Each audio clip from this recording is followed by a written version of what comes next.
This is Lansdowne Roar, the voice of the fans. Coming up, Heimir says Ireland are too nice, plus Shamrock Rover threatening RT boycott, and the FBI announce a profit. But it's not all good news. It's Lansdowne Roar.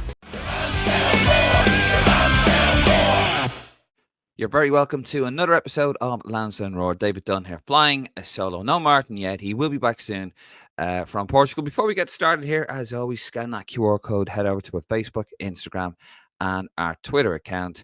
And if you want a bit of opinion, head over to lansdowneroar.ie, lansdowneroar.ie. And please, please, please hit the subscribe button on the YouTube channel. It does mean a lot to us. It really does. We're not just saying that. It makes me feel better. Make me feel better, please. Anyway, yeah, let's crack on. Interesting episode, of course. We're going to start with the man himself, Heimir Hallgrímsson. I'm still struggling with that.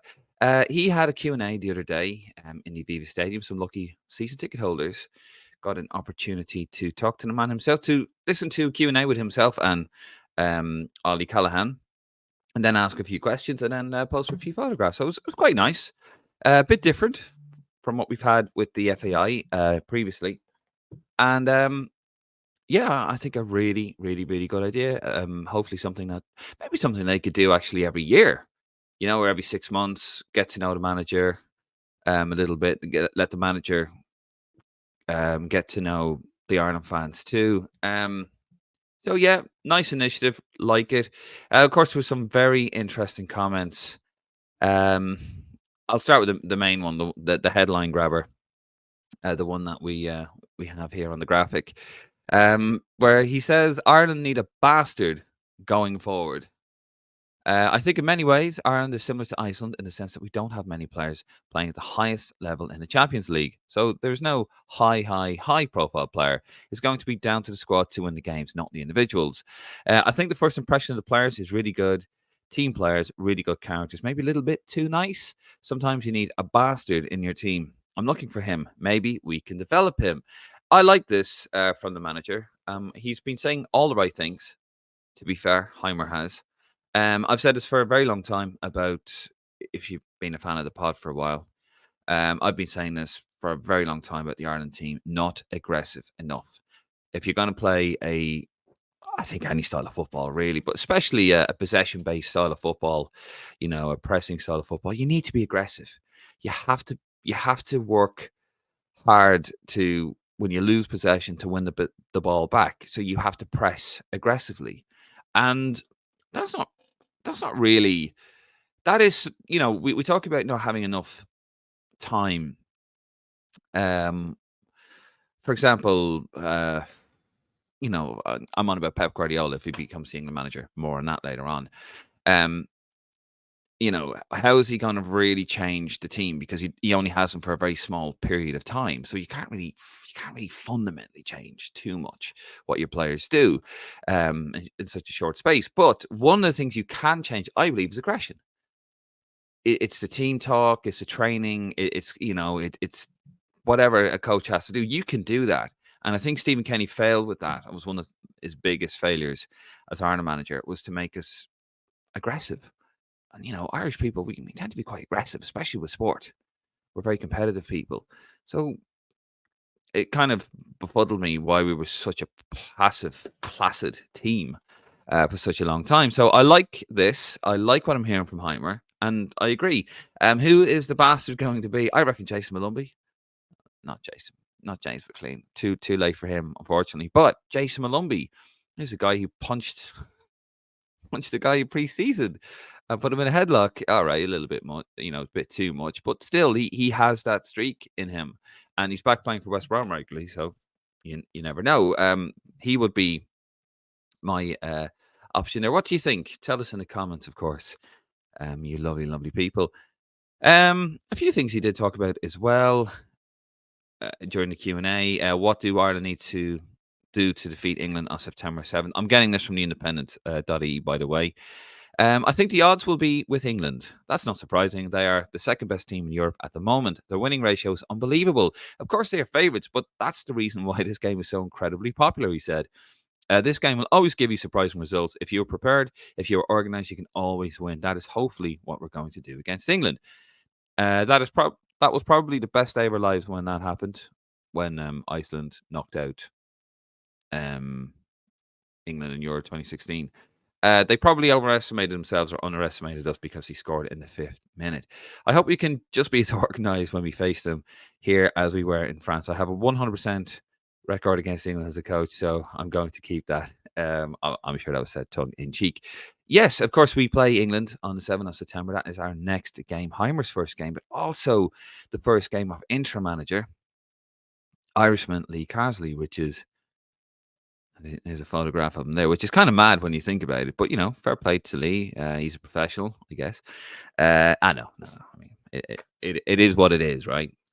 I'm not honestly not too annoyed at Lee Carsley over it. I'm more annoyed that we didn't get him. But look, we've got Heimer, and I like Heimer, and Heimer's saying all the right things. Lee Carsley himself is well. Also he's brought in the changes for England. He's got rid of most of Garrett's backroom team. Easy for me to say, and he's brought in his own people as well. So he's on trial here for this game. Sorry, for the job permanently. If he does a decent job in the Nations League, surely then he'll be a favourite to take the job. However, there is also rumor that Pep Guardiola is in line to take the England job. Now, that's not ridiculous, as we all know. The FA could easily afford Pep Guardiola. It's a high-profile job. The challenge of getting such a talented group of players to finally win a tournament, first one since 1966, I think would absolutely tickle the fancy of Pep Guardiola. And he's a superb coach. I think the second most successful manager in the Premier League. He's done it all. And I've heard a whisper. Well, not a whisper. I read it on the. I spent too much time in London. I've read it on the gossip page. Apparently, he has been given. He's in the final year of his contract, Pep Guardiola, and he's been given till December, Christmas time, basically, to agree to an extension or not. Otherwise, they're going to go, right, you're moving on. No problem. We're going to find somebody else. So it's all to play for Lee Carsley, because if Pep signs an extension and Lee Carsley has had a successful Nations League and gets England promoted, which I think is going to happen anyway, has a very good Nations League, then you'd imagine they're going to go with him. Because obviously the players will tell the powers that be and go, yeah, I think this guy is really good. I like him. Yeah, I like his style. And that will obviously play into him getting it if Pep doesn't want it. So there's a lot to play for here for Lee Carsley. So he is taking this. He is taking this as he should, as a audition for the top job, because I didn't think they would go down that route. But football's mad. A couple of things happen. It's a perfect storm. A few things, a few planets align, and all of a sudden you're left with a mad situation where you got Ireland against England, and you got an Icelandic lad in the Irish dugout, and you have an Irishman in the English dugout. Who would have thought that 20 years ago? A few more things that Heimir said about, just scrolling through here. On about John O'Shea taking the number 2 role, being the interim head coach for 4 games, it's probably tough to step down and say, I'm okay being an assistant. I promise you, he's going to be as much of an influence as me on selection and what we are doing. I will use him for advice as much as I need to, he said. I'm not afraid if somebody knows more than me or is more intelligent than me. I'm happy working with those kind of people who can help me grow as a person and a coach. He's definitely one of them. He knows the players, the culture, and he has a lot of respect in the country. So I'm really lucky to have him with me. Yet again, just the more I hear this guy, the more I like him.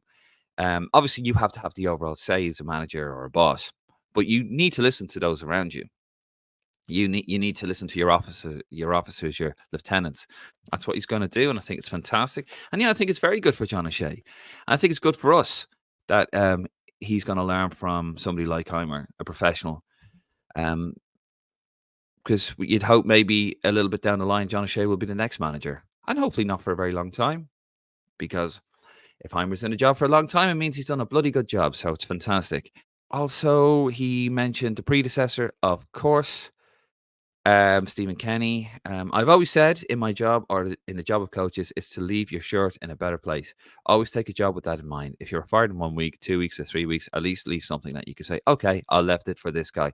I left my shirt in a better place. Of course, if we qualify, that would be fantastic. That's the evaluation of success. How many games you win.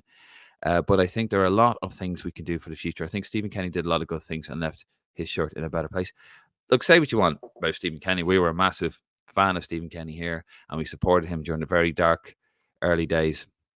And of course, that support waned during the very dark later days. But of course, it had run its course, and we got a lot of flack over that as well.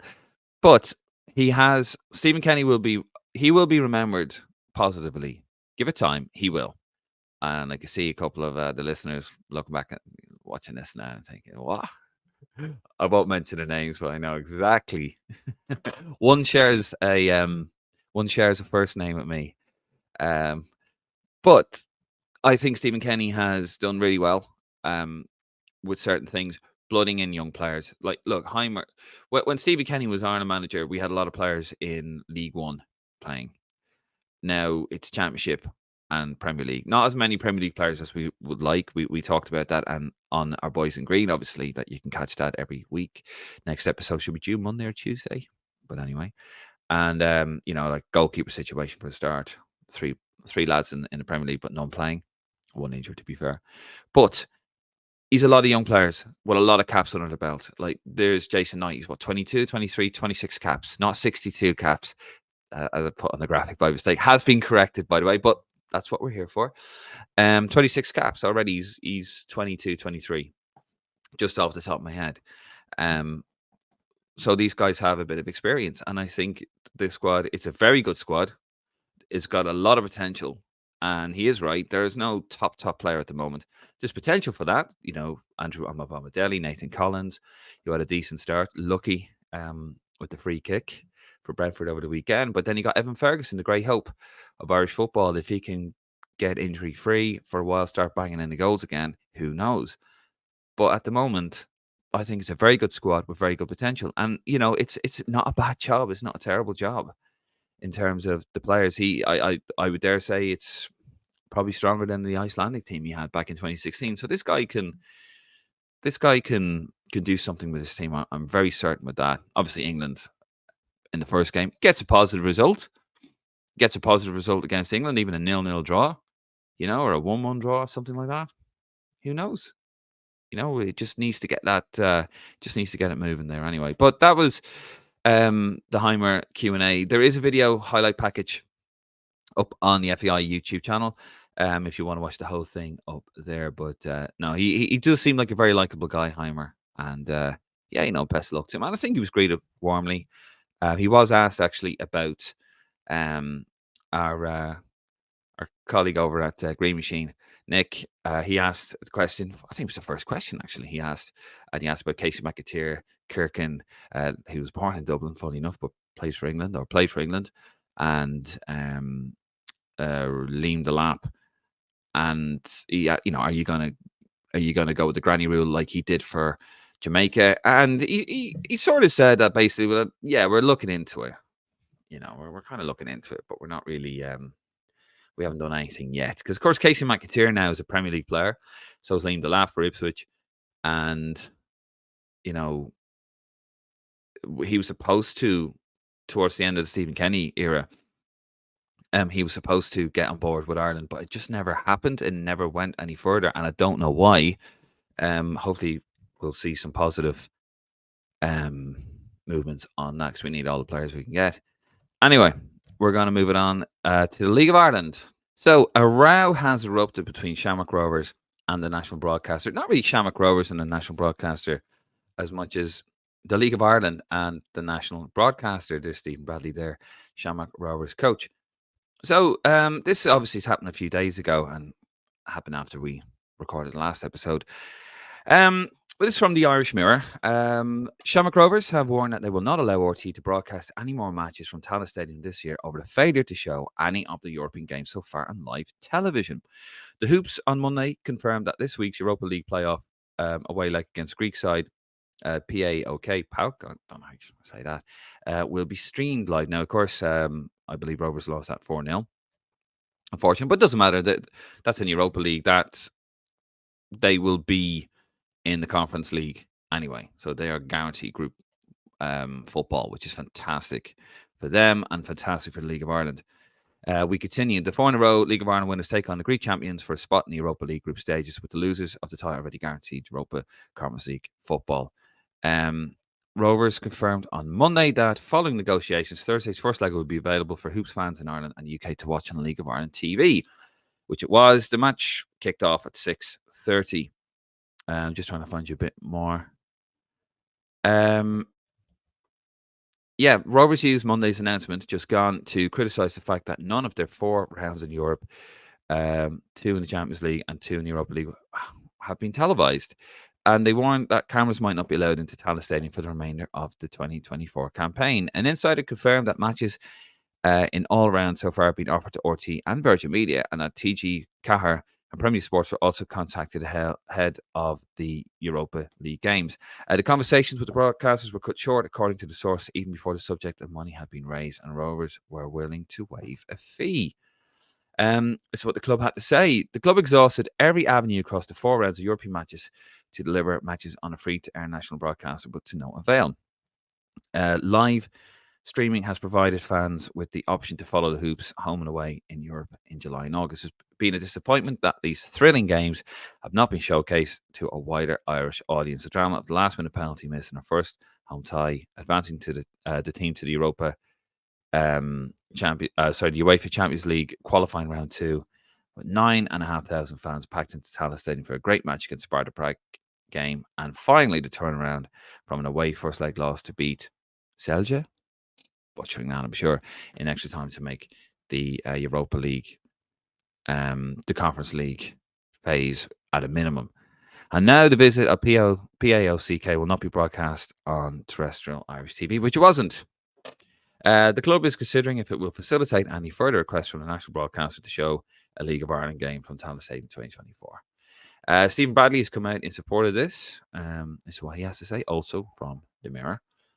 Bear with me. It's a conversation we've had many a time. I'm not the only manager. Stephen Kenny has also come out in support. We are not the only club that have spoken about this, nor are we, now or in the past or in the future. Whatever I say here is not going to change it. Our view on it is very, very clear. And then he's asked about a potential ban for domestic games. He said, if that is the avenue the club wants to go, I would support that 100%. It's a sad state of affairs, but it's typical of Irish football. It's a strange thing. It's a strange relationship we have. Look, we're not a League of Ireland podcast. We're not a League of Ireland page. Lansdowne Road isn't, and we will dip our toe in every now and again. We've made no secret of that. There are other avenues for that. If I'm going to cover something, I want to cover something that I know what I'm talking about, or at least pretend I know what I'm talking about. And there's so many great pages out there that cover the League of Ireland and do it justice. And it just amazes me that the national broadcaster, I mean, if you want to, they could have aired the game for free. Obviously, there's production costs in there, but they've sent a whole team over to cover the Olympics. Now, I know the Olympics is fantastic and it's definitely in the national interest, and that's brilliant. And they should do, by the way. But you think you could send over a production truck and a commentary team just over to cover a couple of the games there. Like, it's just, I get it, there's costs involved, but I mean, they could easily do it. There's just no appetite there. If you get a League of Ireland that starts doing well and everyone invests in it, it could be a huge money spinner for RTE, but they just don't want to do it. They don't seem to want to get involved with it. They know they don't seem to want to be in it for the long haul. There's a massive contingent in Ireland that support Premier League sides. They always have. I mean, I grew up as a Liverpool fan as a kid. That's because half the Irish team played for Liverpool at the time in the late 80s. And League of Ireland was nowhere to be found. I didn't have, I think Pats at the time didn't even play in Richmond Park. I remember going past it on the bus when I was going into town. on the old 51 or the 78A. Remember those? And you see Richmond Park and the goal just left, collapsed in the middle, and Tallaght Stadium wasn't built either at the time, which is not too far from where I'm originally from, in Clondalkin. And it just was no facility for it. Now, if it was now, I'd probably go to all the games myself. But it just seems to be a bit weird that um, RT are. I get it, like they want ratings, so Champions League's going to do it. Premier League football, if they can. I don't know if they show the highlights of Premier League football on RT anymore, but you got to get behind the domestic game. Like it just seems a bit mad that they don't. But it's a typical attitude that they've had. Sure, look, I mean, football, not Gaelic football, has only sort of feels like it's only been accepted by RTE over the last kind of 20 years because before that, like it almost seemed like a dirty word, you know. The guy would always get the preference over it, and I'm sure it probably still does. It's always had this weird relationship football and or an RTE. It's a bit mad, but I think it's a shame. Um, you know, they're going to be playing. I'd hope that RTE. I'm not sure what the rights are in Ireland, but I'm hopefully somebody is going to be showing the Shamrock Rovers games because it's a fantastic achievement and it's brilliant and it's a nice little windfall of cash coming in for them. Obviously, Pats did fantastically well in their home game with a 0-0 draw. They played really, really well. I didn't get to see the game myself. Unfortunately, I was working, but they did fantastically well. Now they go to Istanbul and, you know, it's all to play for there. They can nick a result over there. You're going to have two Irish teams in the Conference League. The FAI have released their 2023 accounts yesterday. I've got a bit here from the Irish Examiner, friend of the pod, John Fallon. Here's one he has written. Turnover rose to 62.3 million from the 54 million banked in 2022. Commercial income also rose to 20.8 million from 15.6 million, driven by a doubling of sponsorship to 9.1 million. The FAI were still without a main sponsor in the financial year until December 2023, but received an injection by switching kit supplier to the much maligned Custori. Visits by France and the Netherlands to Lansdowne Road for the Euro 2024 campaign bolstered demand, especially for season tickets, resulting in matchday income doubling from 9.1 million to 18.6 million. The debt is down to 43 million euros, which is good. That boon, however, didn't translate into bottom line gains. For the surplus remained static at 3.5 million, of which 1.5 million was deferred income from the state-funded COVID-19 resilience grant. And this is a bit John's put here as well. Government officials scrutinising the FAI's plea for increased funding will want to know how their administrative expenses increased to almost 17 million and headcount rose from 230 employees to 251 employees. So it's all there anyway. It's in the Irish Examiner. Still, without qualifying for a tournament, and when you think we haven't qualified for a tournament for 8 years, not having a sponsor for X amount of years, the mess that was inherited in 2019, no real, not no real great sponsorship deals. God knows what else they're paying off from the previous regime from 5 years ago. So it's not great, but they are driving revenues up. And of course, now we've got the three ticket match plan here.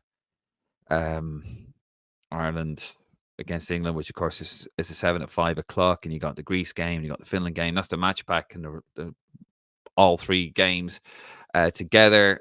Not doing individual tickets at the moment, so they're trying to drive revenue where they can. You can kind of see why.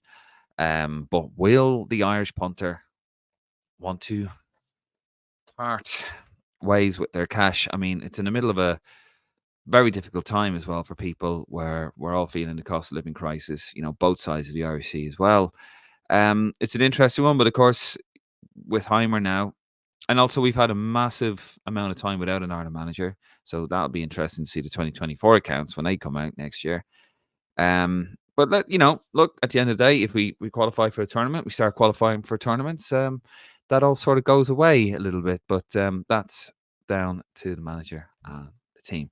Right, we're going to leave it there. Folks, thank you very much for watching. Martin will be back on Monday Also, the squad is due to be announced. We're hearing mixed signals. I believe it's to be announced on Thursday. That's what we've heard, but it was said during the Q&A that was to be released on Monday. If there is a squad, whatever day the squad is released, we're going to do a live because we want to get your reaction to it. We're hoping it's the Thursday. It should be about 10:30-ish.